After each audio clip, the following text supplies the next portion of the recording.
اسمي أحمد عمر محروس عثمان من ثانوي الإقليمي. معايا كلية دراسات إسلامية، فاتح المحل ده يعني استرجع منه كده. من كام محل سنة. ايه؟ محل ايه؟ محل حلاق. حلاق. من معاملتي مع الناس وكده ومعاشرتي ليهم، بدأت أختلط بالشباب الصغير، بالناس الكبيرة. فطبعا بدأت في ظاهرة كبيرة أصلا حاصلة، فالواحد بدأ يستغربها يعني. ناس كبيرة ما عادش بتصوم، تفطر في رمضان. ناس مثلا ما عادش تصلي، ما فيش حد بيصلي قد كده في المساجد. ده مثلا المسجد مثلا الأذان مثلا بيقدم والناس بتلعب وبتلعب. وطبعا يعني انا مش ملتزم قوي ومش متدين خالص يعني بالمره. هو ربنا يهدينا كلنا. فالواحد كان بيحزن من جواه طبعا، فان هو بيشوف مثلا الناس كده وكان بيحزن، بس او الواحد بيعمل اللي عليه وخلاص، فربنا يهدينا كلنا يعني.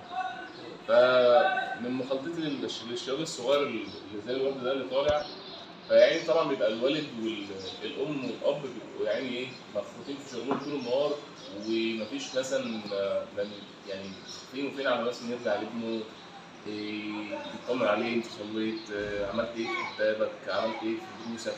فايه الاول الحوار ده. فطبعا الشاب مثلا من هنا بينزل في الشارع، بيفقد يعني حاجات كتير. بيبقى عنده مثلا خلفيه مثلا دينيه، ولا ممكن مثلا ما يعرفش مثلا ازاي يتوضا ولا ازاي يصلي. فبدات يعني بدات يبقى عندي دافع ان انا لازم اغير، يعني لازم اغير حتى من جوايا، انا لازم اغير نفسي الاحسن عشان اغير اللي حوالين مني.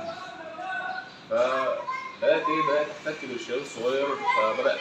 بدأ مثلا يجوا مثلا عايزين مثلا يتعلموا عندي في المحل وكده. اللهم صل على حضرة النبي. فلقيتهم ما شاء الله يعني عندهم قابليه ان هم يقراوا في القران ويحفظهم. بدات معاهم بقى احفظهم، واستعين بذلك طبعا بشيخ اوديهم عنده يحفظوا القران.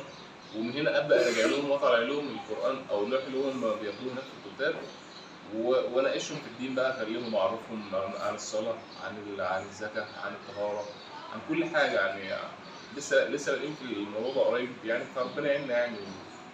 باذن الله يعني تبقى المبادره كويسه، ويا ريت كل واحد يقدر يغير، او يلاقي مثلا طفل قدام منه ما يزعقوش لما يخش المسجد، ما يكشرش في وشه، وما يعاقبوش ان هو مثلا بيتوضا بيعمل صوته، يفهمه بالراحه يعني.